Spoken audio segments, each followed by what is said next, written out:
Welcome, everybody, to this very unusual talk that I am giving today called Business Lessons from a Rough 2022. I am Mary Schiller, author and coach of maryschiller.com and maryinparis.com. And I'm so happy to have you here with me for this chat. I do have some slides to show because I wanted to try to keep my focus, no problem, Wendy, on this talk. So I'll pull those up in just a moment. But I just first of all wanted to say hello and thank you for being here. And if you could type into the chat, I'd love to know what brought you here, because this is kind of a weird topic for a talk. Frankly, I have never done anything like this before. I've given hundreds of talks by now over the years, but I've never done anything like this. I've never shared anything like this before. And so I'm just curious to know what made you want to come. And that goes for the people who are watching this on a replay. If I happen to share the replay, I haven't decided yet. We'll see how it goes. But Suzanne says, I consider it a great topic. Okay, good. Max, I love real talk about self-employment and business. Well, you're in luck then, Max, because that's what's going to happen. Oh, thank you, Denise. I really appreciate that. Ingrid, I went to Facebook and saw it. Yeah, that's so nice. Thank you. It's rare for people to be honest on this topic. Yeah, I agree with that. So you're not going to hear me hold anything back here. It's not that kind of talk. So it's going to be pretty real. And Marina, I'm here because I had a feeling that something was going on for me last year. Yeah, Nikki, business does fluctuate year to year. Curious to know how you navigate such challenges. Yes. Linda was interested in the topic. Wendy, more awareness of you and this business building topic I'm in. Lisa, 2022 was a difficult year for many of us. Love your resiliency. Oh, thanks. I really appreciate all of that. That means a lot. And so you'll definitely get a sense of what was going on with me last year. And also, even though I'm going to be having some slides, I will definitely pause at certain points to see what questions or comments you have. So as I'm going through, feel free to type into the chat and I will catch up. But I'll definitely make time to make this an interactive discussion, because I don't want to just jabber on here for 60 minutes, because really what prompted this talk, I should say that, is that a few days ago, I went to a talk by another coach who I'm very familiar with, who is describing a transformation that they went through last year. And one might call it a positive transformation, in that it was something that they'd been struggling with for years and years and years, and they were finally able to overcome this obstacle. And so they shared some things about how they were able to finally turn things around and all that. And I thought to myself, as I was listening, I was very inspired by the talk. It was very nice. I thought, well, I kind of went through a transformation last year, but in a different way, where it wasn't like I overcame something. It was more like I hung on with my fingernails kind of thing and stayed in the game. And I thought, maybe we need to hear more true stories of things like that, especially amongst people who are entrepreneurial, and not the people who have millions and millions of dollars in the bank on reserve and they have a bad year and oh well, it's not like that. I'm a real person, and I'm going through struggles just like other people, and I thought it might be helpful to put it into a business context as well. So with that, I'm going to go ahead and share my screen here. And again, these slides are really to just help me stay on task. But please do feel free to type into the chat and I will come back to it routinely here and check in. All right, business lessons from a rough 2022. And I also cannot guarantee that I won't cry during this presentation. So I beg your forgiveness in advance. Okay, where's my thing? Here we go. So a little about me. Now, I recognize your names, those of you who are here with me live, but just to give people a little sense of who I am, I've been a professional writer since forever. Basically, I was realizing that I started writing professionally, I think in high school, really was when I started. So it's been a long time. I've been a life and business coach since 2016. I have degrees in music, English, and online education. I'm a Californian who has lived in Paris now since 2017. I eat chocolate daily without fail. I literally have not gone a day without eating that. I can't even remember the last time I had a day without it. It's just part of my life, and that's just the way it is. I listen to a lot of Billie Eilish and Beethoven music. Those two people seem somehow like muses for me, or some kind of what's the word I'm looking for? Not just inspiration, but maybe you can tell me in the chat, is there something or someone like that for you, where when you engage with it, you feel more like yourself?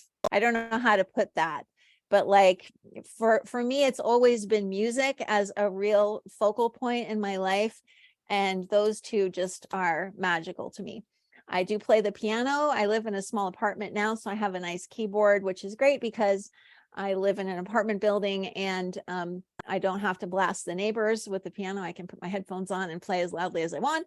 I'm also an avid knitter. I love to swim, walk, and play tennis when I can. And I absolutely love cats. And I have one sitting right next to me as we speak. And I'm just hoping she stays calm, because she can be a tad crazy.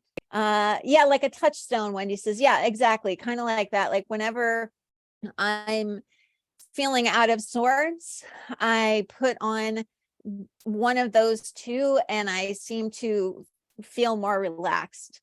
So yeah. All right, so let's rewind. 2022 was a year that I will never forget. I will never forget it for a lot of reasons, which will become clear as I go through this talk. I had some definite personal high points in 2022. The absolute highest point was my daughter graduated with her doctorate from Oxford last summer in July of 2022.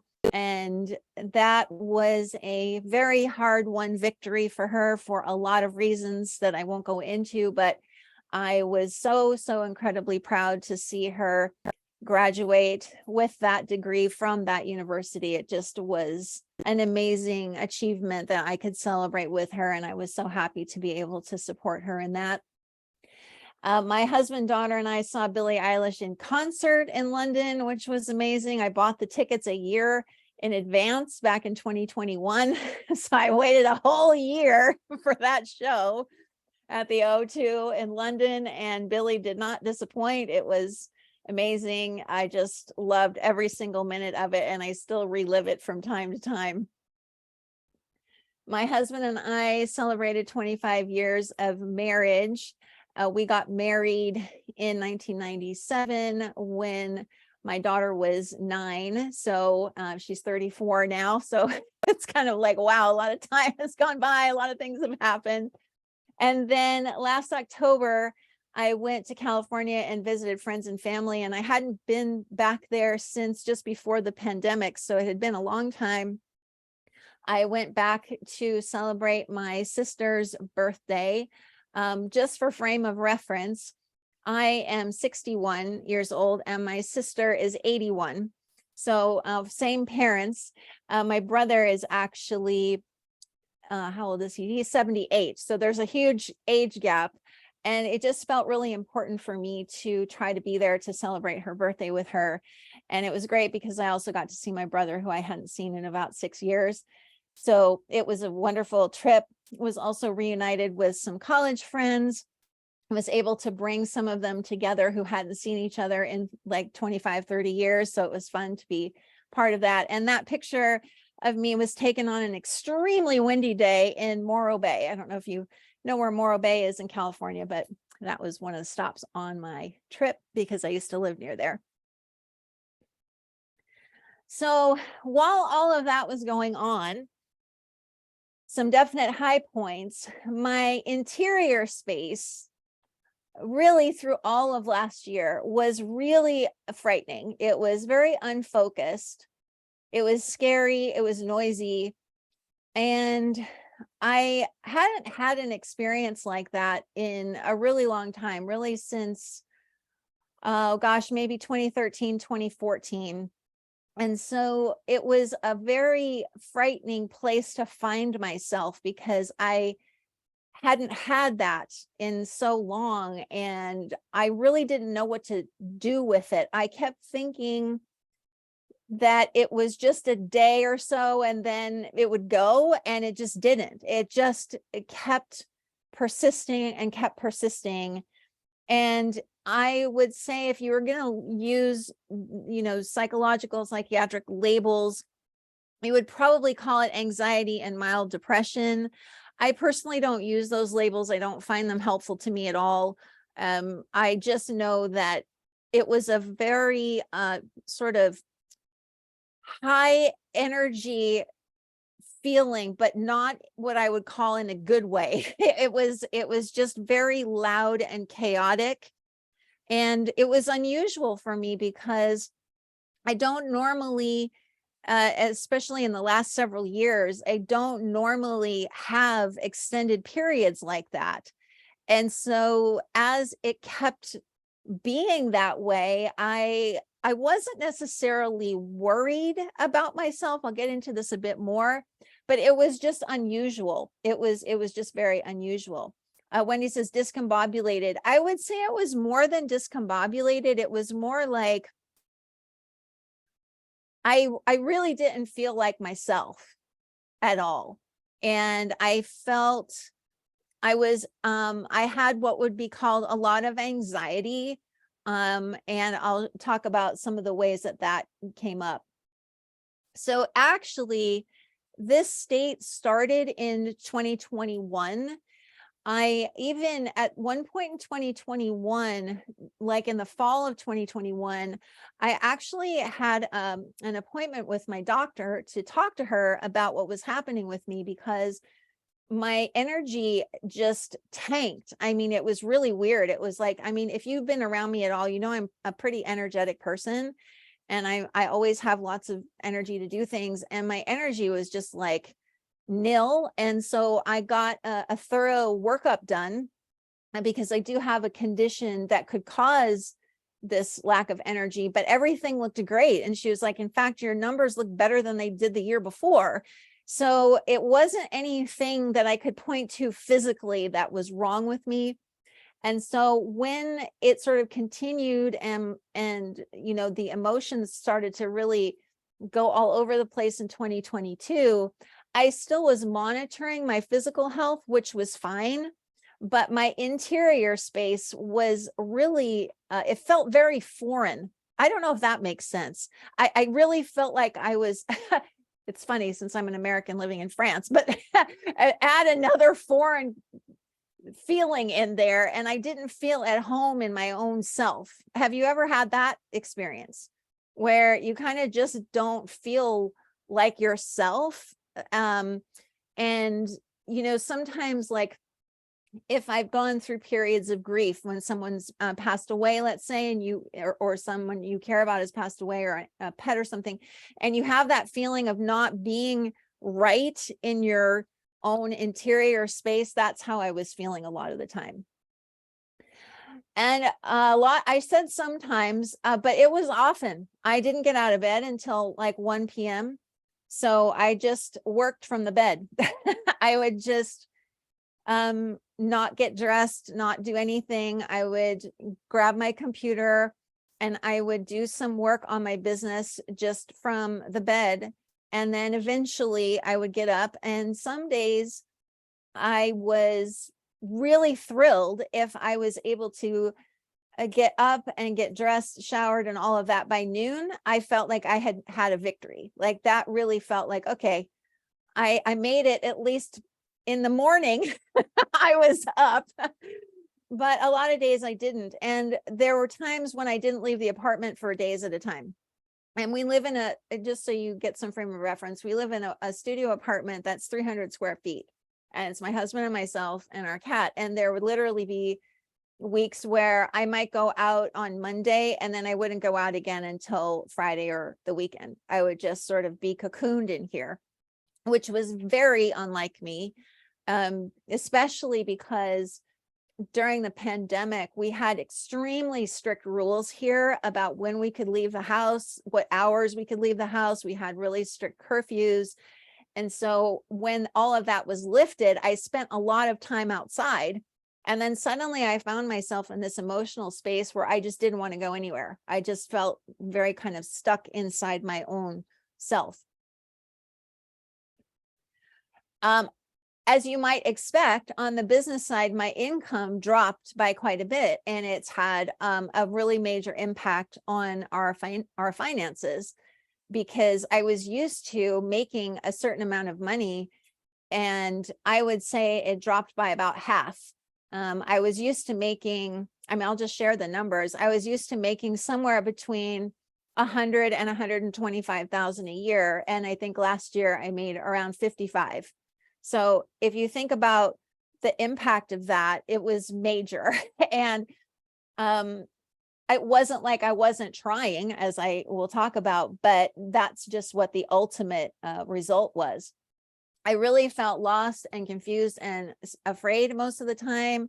It was hard for me to sleep. Sometimes I would go to bed at like 11 and I would just lie awake until like 1 in the morning. And then, like I said, it was harder to get up in the morning. Sometimes I would wake up at like 8 or 9 and do a little work, and then I'd fall back to sleep, and then I'd try to get up, like I said, by 12 or 1. So my schedule was just all over the place, and my emotions were very intense. I also, when my income started dropping, I started hearing a ton of thoughts like, you're a failure, nothing is working, like just constant on repeat, like, you don't know what you're doing. You thought you knew what you're doing with this whole business thing, but clearly you don't, because if you did, you wouldn't have lost all of this income this year. I mean, it was just on repeat like that all day long. Every single thing felt broken to me, everything. And there was just no escape from all of that noise in my head. And it was really rough. It was a rough period. And like I said, it really started kind of towards the end of 2021. So in total, I would say it was maybe 15, 16 months of this. And so you might be wondering, what the heck were you even doing all that time during, all of this internal strife? And I should add that other than my income dropping and everything, there was nothing else going on in my life that would be considered like a stressor. Like, nobody was particularly sick. We didn't have any major problems with COVID. There was no major upheaval or anything like that. There was nothing else going on. This was really a totally inside job here. Okay, thanks. No problem, Max. So what did I do all of this time? Well, as I said, I felt awful. And at a certain point, I just realized I didn't have the energy to fight it. So I just didn't. I didn't fight against any of the feelings. I didn't try to figure out why this was happening. I think if I've learned one thing over the past 8 or 9 years, is that it's impossible to figure out why these things happen. They just do. And trying to pin them to some kind of cause or trying to figure out, is there some kind of deep-seated problem that needs to be unearthed? That just doesn't work for me, and never has.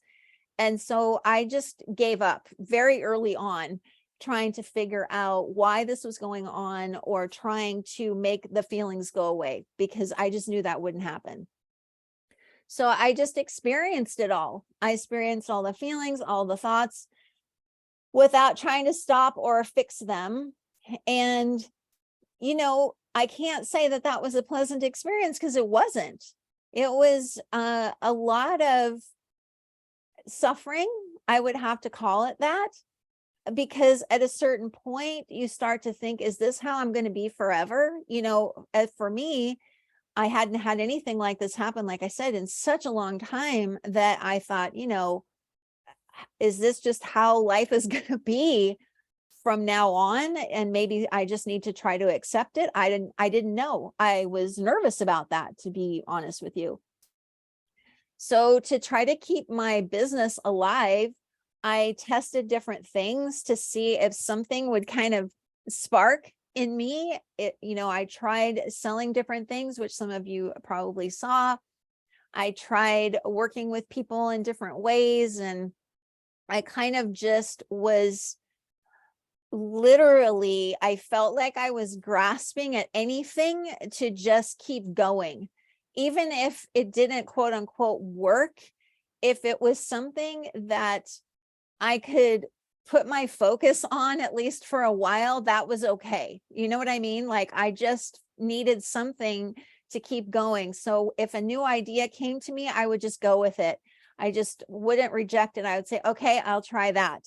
So I just kept testing things to see if I could land anywhere during this period. I kept going, and I kept showing up as best I could. I know that, if you are like on my email list, I kept emailing, I kept making offers, I kept, scheduling programs, I kept sharing things, and I just kept trying to show up, not in a disingenuous way, but as a way for me to get out of my own head.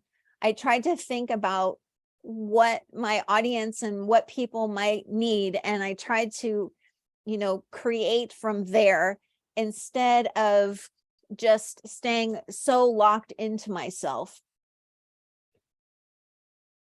Some of you may remember this, that I think it was in maybe August, September, I can't quite remember the dates. I gave 16 talks, 16 weeks in a row. So I gave one talk a week for 16 weeks in a row, called Mary's Principles, that were honestly mostly for me. I needed to talk about things to remind myself of the truth that I was ultimately okay. So that now I'm going to get like emotional, because at a certain point, when you're in that frame of mind for so long, you start to wonder, am I okay? Like, am I really okay? I don't know right now. And so I thought, all right, well, I'm just going to talk about things for several weeks in a row to remind myself of this, and to also try to give other people some reassurance in these areas. Oh, Max says you love those talks. Oh, that's so nice. Thank you. I really enjoyed giving them. I have the recordings, and I have listened to the recordings myself as a reminder from time to time, because I really, I was at a point at that point of the year. So like I said, that was somewhere, I think around August, September, in that part, where I was starting to wonder what was happening to me. By that point, it had been a year-ish since I'd been feeling this way, and I really didn't know what to make of it. And I was, like I said, I was kind of grasping at anything to make myself remember the truth. So I kept showing up online. I also cried a lot. I don't think I have cried that much in a long time. I would sometimes wake up and have a crying jag. I would go to bed and have a crying jag. I'd cry in the shower, and I had just a lot of emotions that would just sort of spill out for no reason. I spent some time, way more than I normally do, watching my favorite movies and shows. I listened to a lot of Billy and Beethoven to try to center myself. So I just kind of did anything I could think of to keep myself going and somehow connected to what I knew was underneath all of it. I didn't want to forget who I was underneath all of this murkiness and all of this fear and anxiety. I'm using the labels and mild depression symptoms and stuff. I didn't want to forget who I actually was. And so I kept trying to do things to reconnect me with the truth. So, yeah. And the thing that really kept me going more than anything was the fact that I absolutely knew without any doubt that I was okay underneath all of it, that no matter what the eventual outcome was, that I was okay, and that I didn't need to really worry about myself, because I had had enough evidence over the years of all of my diving into what we've called the 3 principles, and I've gone a little bit beyond that now, and all of these things that I had been learning for the past 8-9 years.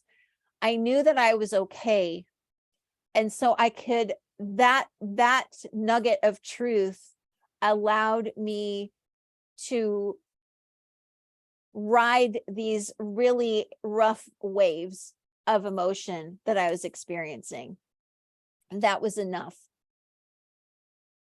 I often wondered what was going to happen. Like, might I go bankrupt or fall into ill health? Even though I kept checking on my physical health, I was very rigorous about, making sure that I was trying to eat okay. I was trying to get some exercise sometimes.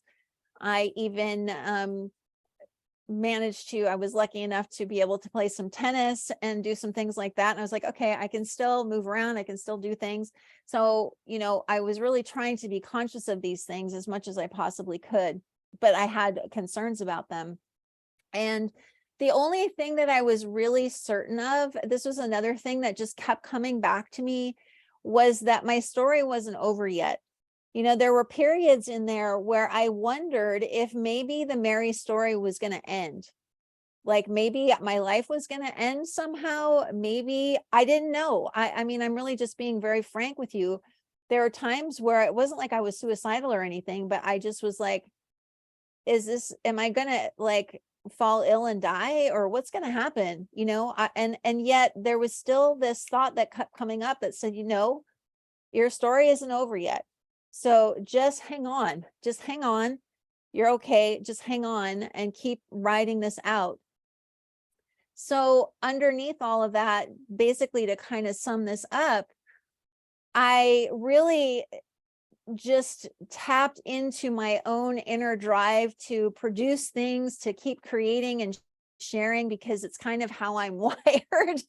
A lot of people have mentioned to me over my entire life, that I'm an incredibly productive person. I produce a lot, very efficient. I create a lot of things, and that was still there, maybe not quite to the level that I was used to, but whatever was there, I was using it. I was literally like, okay, I feel like sharing something today, so I'm just going to say it. I don't even care what it is. I just kind of kept going like that. And ultimately, at times I had this thought of, should I just give up and just stop everything that I was doing with my business? I had a few moments like that where I was like, maybe I should just quit and see if there's some job that I can do. But I just couldn't give up. And I've talked about this with my husband often, is that I'm actually totally unemployable. I'm the worst employee because I'm way too independent. I can't take orders from people. And my ambitions are much bigger than any workplace I've ever been in. And I was like, well, that's going to be an even worse disaster. So I was like, we're going to find some way to ride this out financially and just hope that this ends and I can turn things around. So I would say right now, I'm going to talk another minute and then I'll take a break. that this scary emotional state hasn't completely gone away. You know, there are days when it's been hard for me to get going in the morning, for example, but they have gotten much more they've gotten fewer and far between. You know, they're not as prevalent as they were. And so I have felt really just in the last, maybe, I don't know, since maybe around Christmas time, I started to feel some of my spark returning. And I also, at the beginning of the year, I found someone online who I really connected with and have been receiving a lot of support from. And so I have now felt my energy and focus kind of roaring back to the surface. And you've probably seen that I have been producing more. I have some big stuff coming up in February. I've been putting myself out there as much as I possibly can, because I just feel like I have a lot more in me that wants to come out. And now it's finally overpowering any of those other emotions that I was dealing with last year. I'm also making some big changes in my personal life in 2023, including potentially moving to another part of France. For a lot of reasons, that seems like the right thing to do for us. So that's we're actually going to spend some time in another part of France starting later in February to see if we like it, and if we do, we may move there. So that's a big thing. And as you've probably seen, I've really refocused my business on something that I've been passionate about for a few years, which is helping coaches to reach that $5,000 euro pound a month mark, because for me, that was such a breakthrough number and it's something that I focused on a couple of years ago. And I just felt, you know, this is really calling to me. It's something I understand how to do. And I really want to help people to do this. And so that has really helped, is finding that singular focus again.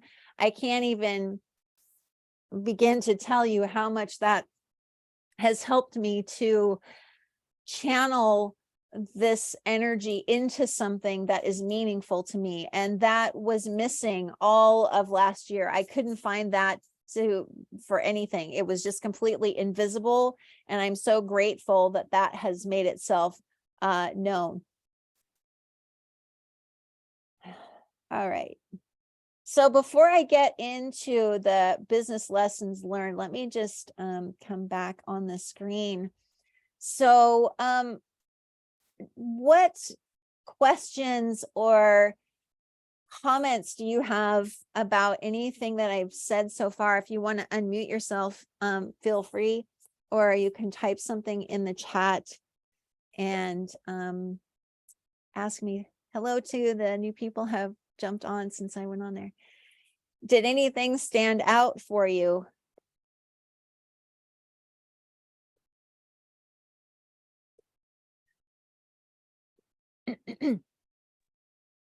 Mary, I'll go. Denise. Sure. Yeah, I'll go. Well, first of all, thank you so much for sharing what appeared to be a very painful, if you like, year and time. Mm-hmm. And I love that you just kept going. You kept doing your best, but I also love that you didn't fight it.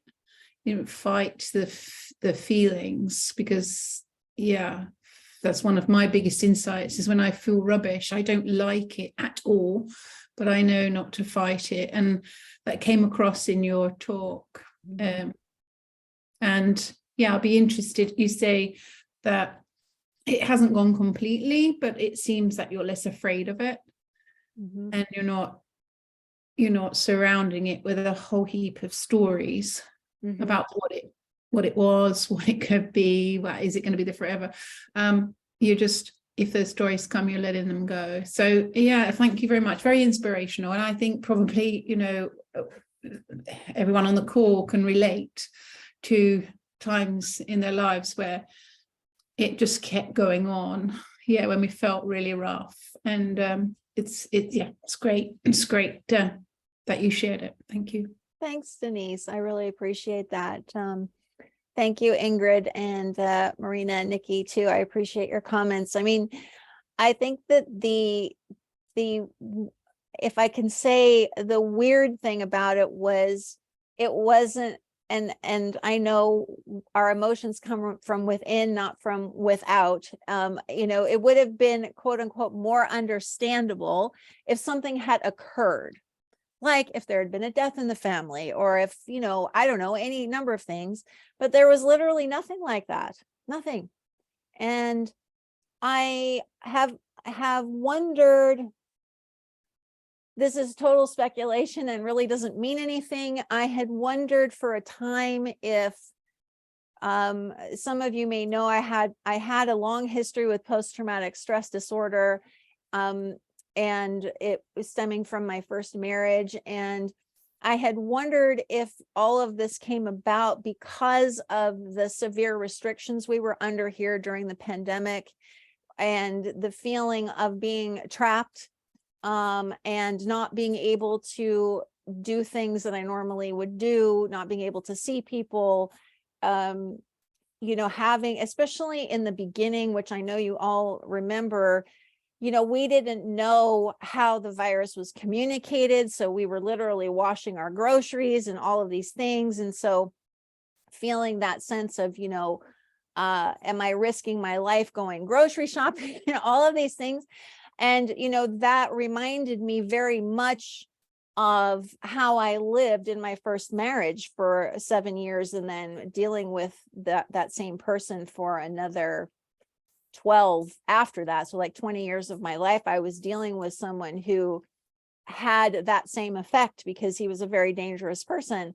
And so I started wondering, maybe some of these feelings that I was having sort of started during the pandemic and then just sort of took over. I don't know. Ultimately, it doesn't matter. But the main thing for me was that I wasn't worried about me, like big me. Underneath all of that, I knew she was okay. Like little Mary was having this really rough go here. But like the real me was fine and was unchanged and was still creative and powerful and all these things. And I just kept trying on the surface level to tap into that as much as I could. And I just kept going the best that I knew how. Oh, that's interesting, Marina, that you were starting to feel like you were making steps towards being in a better state around the turn of the year. Yeah. Wendy, would you be open to sharing a bit more on what you're seeing with Beyond the Three Principles? That's kind of a whole other conversation. I would say that would be another call. But ultimately, the real thing for me was that I kept hearing in my head, or wherever you hear things, doesn't feel like it's in your head. It's almost like you have like this space that you live in. And in that space, I kept hearing, your story's not over. Your story's not over. And for whatever reason, that was extraordinarily helpful to me to hear on repeat. So underneath all of the things of you're a failure, nothing's working, you're losing money, you're, this, you're that, blah, blah, blah. Underneath all that was, you're fine. And your story's going to keep going after this. And I'm just not the kind of person who is wired to quit. I will never quit. I'm just not made like that. I've had many times in my life where I've been faced with things where other people probably would have quit, and I just won't. Your story's not over, Mary says. Marina says would be a good book title. That's good. Maybe I'll use that. You're welcome, Linda. All right, I'm going to jump back to my presentation because I want to go through some of these business lessons. I have 10 that I'm going to share with you that I think might be really useful for you to hear. I hope so. Okay, 10 business lessons learned from a rough 2022. First one is, it's only 1 year. And in the Mary story, it may prove to be pivotal. I don't know. Like, I may look back on that period and just go, wow, that was a major turning point in this stage of my life. And I'm just not far out enough yet to know. And I remember when I wrote this slide, I was like, yeah, well, when you're 61, 1 year kind of matters. And then I was like, well, does it really though, in the scheme of things? Like, I don't know. And I just started to think, what's 1 year? Let's say I'm lucky enough to be like my siblings and live to be 80. Is 1 year in this period like that so awful? Not really, and I don't know what will spin out from it. I have no idea. Business lesson number 2. This was something that I kind of knew already, but it's become even clearer to me over the past few weeks, which is that really anything that's happened before, last week, last year, yesterday, it doesn't matter. It doesn't have any influence on today. It really doesn't. Because there were days last year, even though overall it was a very rough experience, there were days where I was on, I was giving good talks. I was having fun at my daughter's graduation, all these things. And, sometimes you just have to remember that every day you wake up, you are in a new place. You are in a new zone. Even if some of the same things are going through your mind, you are not exactly the same as you were before. And I just kind of felt like, okay, I could look at last year and say, that was a really difficult time. And, it's going to take me a long time to recoup the money and all that stuff. And I was like, why would I do that? That seems silly. Today is today. I could make $20,000 in the next few weeks. I don't know. I mean, it doesn't have to influence anything that you do starting now. It just doesn't. This business lesson number 3 is so major. I feel like I should teach a whole course on this, which is to keep selling even if no one is buying. And I already, no reason to let the story of the past limit us. You're right, Marina.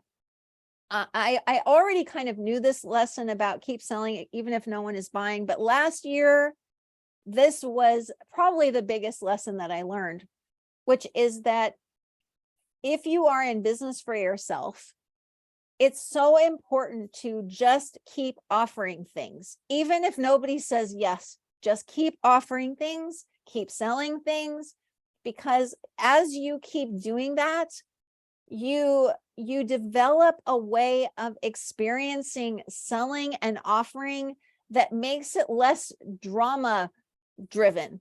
I don't know if that is making sense. It just becomes more like a thing that you do and that's all, and so the last year was very, very good practice for me because I offered a lot of things that nobody bought. And you might think, oh my gosh, well, that must have made your state of mind even worse. It actually didn't. What actually ended up happening was the more I sold, even if people didn't buy, I was like, well, I'm still out there. I'm still doing it. I'm still showing up. And that's the only thing I can ask myself to do, is to keep showing up. And I thought, yeah,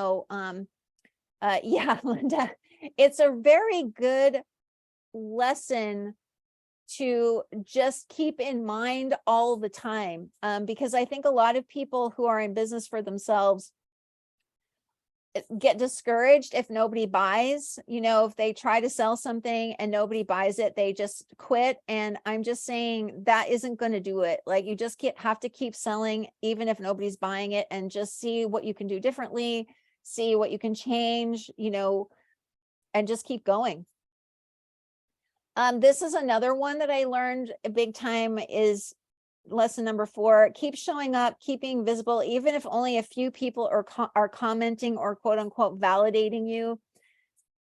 We live in a culture where we want people to literally like us on every app, right?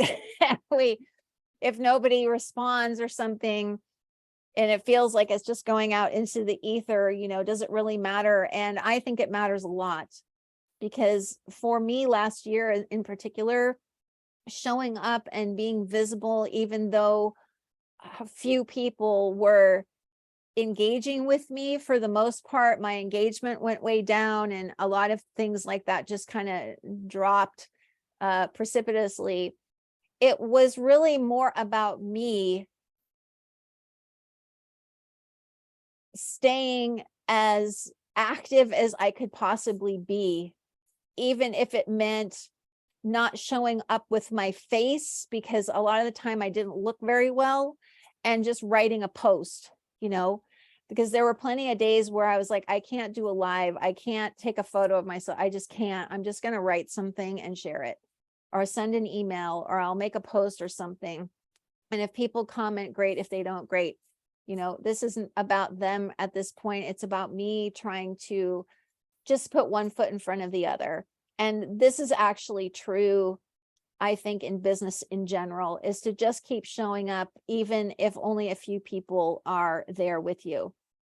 Marina says, I get discouraged even before I offer something. Yeah. So take these lessons to heart then, because believe me, I felt plenty of discouragement, and I still just made a decision that I was going to keep selling. I was going to keep showing up and sharing stuff, and whatever happened was whatever happened. Business lesson number 5, you can feel awful and still make money, because I still made money last year. Did I make as much? No. As I mentioned, I made about half what I have been making since, 2017 or whatever. But I still made money. And when I actually looked at the total, when I was starting to organize my finances for taxes, I was like, well, that was actually a little better than I expected. I really did. I thought I had made, maybe half of what I actually did. And I was surprised that I had made anything. So it proved to me that you can feel really, really bad and still be able to earn money, that all of the notions we hear about being high vibe or feeling positive and all that, it's just baloney. It's just baloney, because I did not feel that way 99% of the time last year, and I still was able to make money as a solopreneur. Business lesson number 6, you can show up, sell, and coach people even if you're not feeling your best. So I may not have shown up physically as much as I had in the past, and mostly that was because I wasn't always physically able to do that. Although, like I said, I did do those 16 talks in a row. That was a major achievement for me. And I helped a lot of people last year, even though I was feeling terrible. And that also made me realize that any excuse I might have in the future about that is just bogus. I can't go there. I can't have that excuse of, I feel really bad, so I'm not going to be a good coach today. It's just not true, because you know how it is when there is something that you love to do, you can kind of turn it on when you need to turn it on. And you can be present for people when you need to be present. And then when that moment is over, then you can collapse or do what you need to do. So like when I was giving those Mary's Principles talks, I think I started them at about 7 p.m. my time, and they would sometimes go till like 8:15, so I would be talking continuously. They were Facebook Lives for like 75 minutes. And then I needed to do a bunch of work after them to get the recordings ready. So by the time I was done, I had worked from like 7 p.m. till around 9:15. And then I would just sort of collapse after that. But I felt like, okay, I have the energy to show up for this 2 hours and do all of this for people, even though I'm not feeling great. So that was another really helpful lesson to know. Number 7, it's okay to change direction and experiment. If people don't follow you, that's okay. New people will find you. So I have always been somebody in my business who has sort of followed my nose and kind of gone where I needed to go. But last year, it didn't really feel like that. It felt more like I'm just grasping at anything to keep going. And yet through all of that, a lot of people stayed with me, which I'm so grateful for. Some people dropped off, and I've gotten new people in already as I've started to make this new focus on coaching to 5K months. And I just want you to know that if you change direction and experiment with something, it's totally okay. Like, nothing terrible is going to happen if you really feel the need to do that. Business lesson number 8, don't overlook what is working. So it might be challenging sometimes to see the evidence of what's working, but you need to look for it anyway. So, last year, I remember when my income really started to plummet. I had the first part of the year was okay, and then it just really was on this nosedive. And so anytime I earned anything, I was like, all right, look, that worked. Somebody benefited from something that I did and they paid me. Yay, that worked. Even if it was $50 or $25 or whatever it was, I was like, okay, there's some evidence here that what I'm doing is working in some way, shape, or form. And I'm going to keep looking for that instead of things that reinforce these thoughts that say I'm a failure, nothing is working. I just was like, okay, I need to look at what is working as much as I possibly can and just keep going. Yeah, $25 for 5 taglines. Wendy says, yeah, I wrote some taglines. That was something I did just for fun, just to keep my creativity going. Business lesson number 9. Okay, this is a biggie. It's all about getting real about what you actually want. It may mean that you start over. It may mean that you need to change big things in your life and in your business, and don't be afraid to do that. So I will be very candid with you that one of the things that came out of all of this turmoil was I realized that I wanted to completely reorganize my business and how I was working with people. And so I have something new coming in February that I was mentioning. I'm not going to go into detail about it, but a new way of supporting people. As I said, we may be moving to a different part of France for various reasons. And I just thought, sometimes you just have to be really honest and say, this isn't working for me anymore. The way that things that I was earning a living before worked when it worked, and now it's not.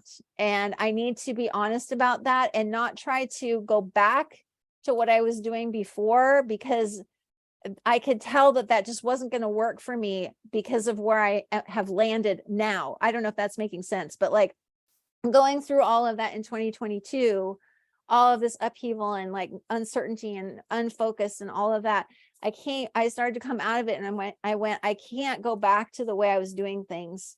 I have to do things in a very different way. And that's when I found this coach that I've been working with, and I'm reorganizing everything and how I do everything, because I just felt a need to massively shift the way I was approaching my business and now also my personal life. And number 10, business lesson number 10, surround yourself with the right people. Be judicious about who you let into your space.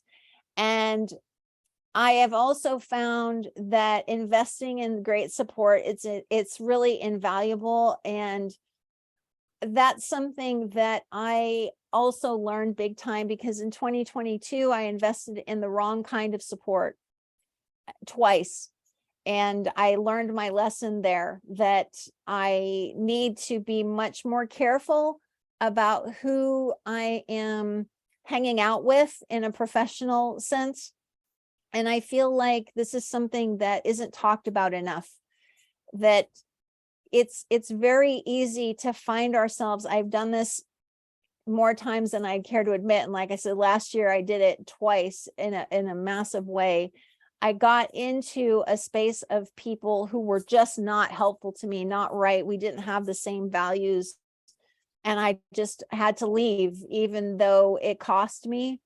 And I thought, I'm never going to make that mistake again. I'm really going to be judicious about who I am spending my time with. And if I'm going to invest in coaching support, it's going to be with someone who I know is right for me.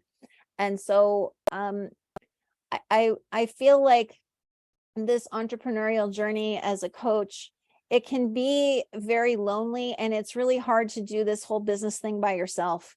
And so that would be my last lesson that I'd share with you, is to really get the kind of support you need. I'm not saying it needs to be with me, but with somebody who you can trust and who really understands what you're trying to do and is willing to be there for you.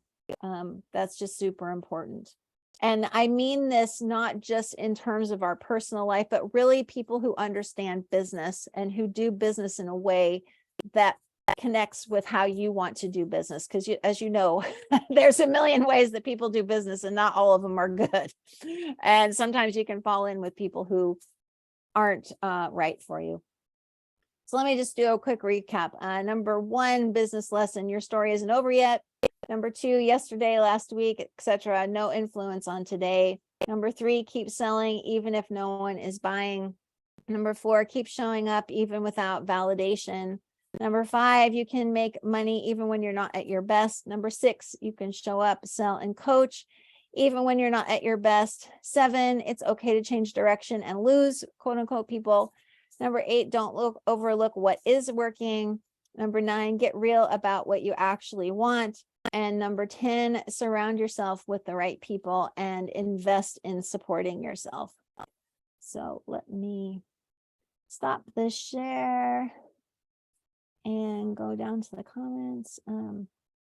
Hi, Nikki. Great lessons learned. Oh, thank you so much. Hi, Lisa. All of this resonates with me. Thank you. Oh, I'm glad. I'm really glad. So what other comments do you have now that we've gone through all of the business lessons learned? I would like to say something. Yes, if please. I may. Yes. Thank you for sharing everything here, and I'm sorry that you had to go through all this. We worked together, when was it? Like 5 years ago? Mary Yeah, I don't know. coach, and Mary was my very first coach, and I was like making no money. I didn't have any idea about how to do business. And you helped me so immensely with everything, like took me by the hand. And this one launch with a Dream Draw Do class where I emailed you like twice a day. It was I could not have done it without you. And it was so kind of bumpy. But now I don't understand anymore why it was so difficult. I'm now doing business coaching myself in a way. I had my best year.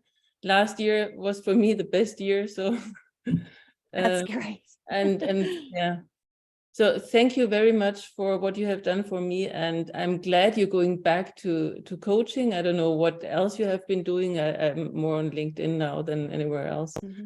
And yeah, thank you for what you have been doing for me, and do it for others also. Thank you, Ingrid. Oh, that makes me really happy. I'm so happy to hear that. I've missed you too. Yeah. Thank you, Ingrid. Wendy says nothing beats transparency and authenticity amongst us humans. Oh, you're welcome. Yeah, I feel like, so much of the business conversation is, people really only showing you the positives and occasionally sharing the negatives, quote unquote, but maybe only if it serves their business or something. I don't know. Do you know what I'm saying? And I didn't want to have that kind of conversation. I was like, I just want to tell people that there are some things you can learn from going through a period like this.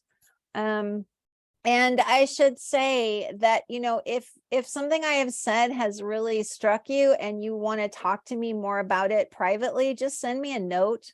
You got my email address. You can email me, mary@maryinparis.com or at maryschiller.com, and just let me know that you want to have a chat, because I know how it can feel when it looks like everybody else is succeeding and you're not, or if you're going through a rough period, or you know, you feel like you've lost your direction. I understand.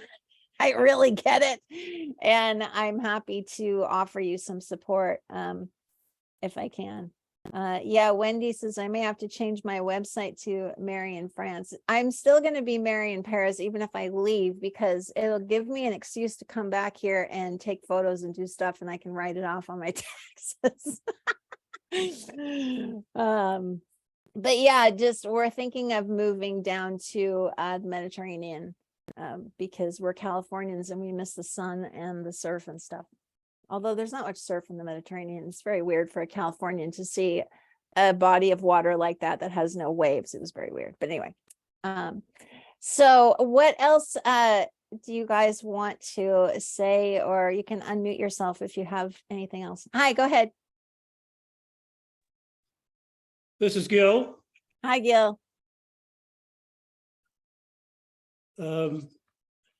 First of all, it appears that I'm the only male of the species on here, so I think so. I'm completely out of my league in offering any suggestions to you. So bear with me on that and all. I tuned in a lot because I just in what you know, you had written about doing this today, that I mean, again, you've probably acknowledged this before, that, you know, Mary, you're one of the most prolific and I don't know, prolific people that I know. And I don't know you that well. I've only known you for a few years. And by the way, I'd recommend two excellent books that I've read before. One was on stress and the other one was on Trump, that helped me through. You mean by me? that helped me through some hard times and some very stressful times and all. And so I appreciate that. Thank you, Gil. When you and by the way, the when you were doing the series on helping people with course programs and things like, and writing for that, I mean, I just thought that was tremendous. And I thought, this is great. She's going to do this forever. So, and I love this and come out with more and more of those course programs. So I hope you do. I even think I said that to you a while back when I wrote in. So, but anyway, I just feel like in listening to you now, it's, you're a Billie Eilish. How do you pronounce your name? Yeah, Eilish? That's right. Eilish, yes. I'm not that familiar with it. I'm more of a Mick Jagger, Rolling Stones kind of person. So it's I'd recommend listening to that too. So but I heard a really great interview with Bruce Springsteen a few weeks ago, and he was talking about when he was like 15, 16 years old, and he would just come home from school and he taught himself to play guitar, and he was just in the basement playing guitar, learning more about playing guitar and writing music. I'm like, God, 15 years old. I don't know what I can't even remember what I was doing at 15.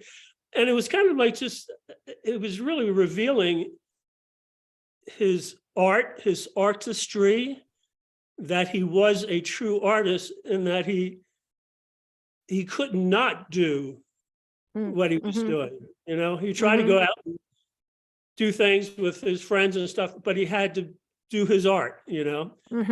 I myself have never had that experience. And I'm a little bit envious of artists when they say that they do that. They can just go and practice and do what they do.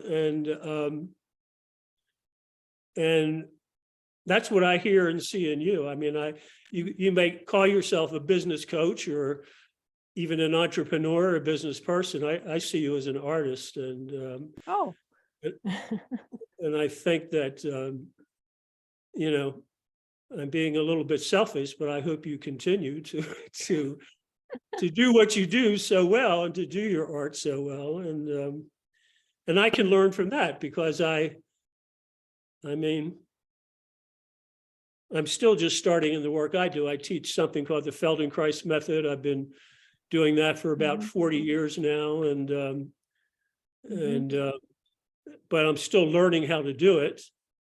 And I trained with Moshe Feldenkrais, and he was a scientist, but he was also an artist in what he did too. And so I can really appreciate those qualities in people. And I know I have a lot to learn. And, I turned 75 this past year. That was something that happened to me in 2022.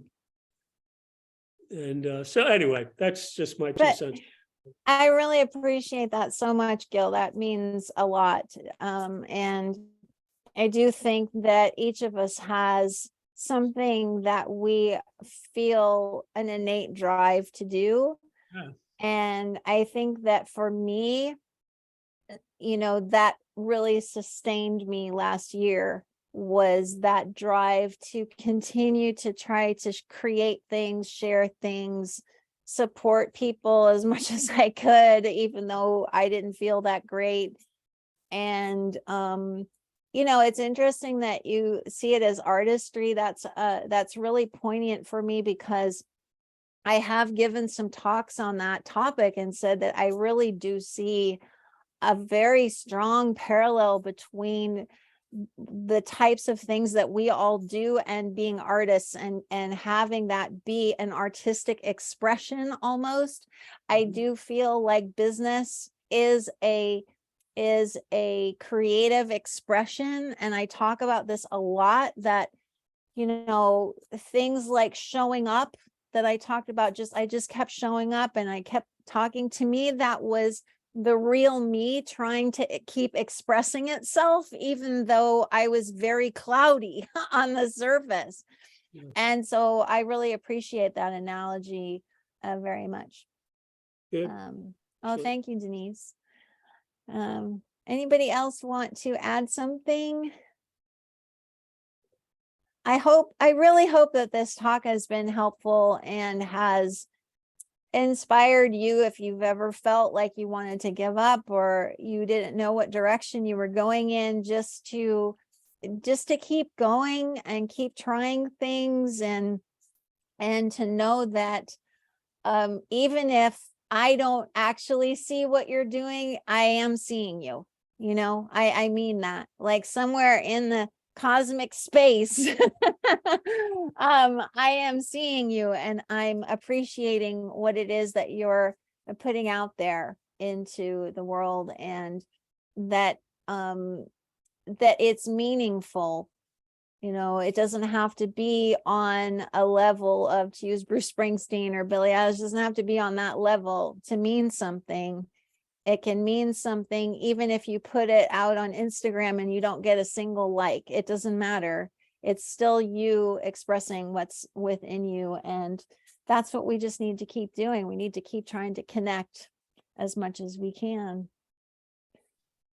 So keep going. Thank you so much, Mary. You're welcome, Denise. Thanks, Thank you. everyone.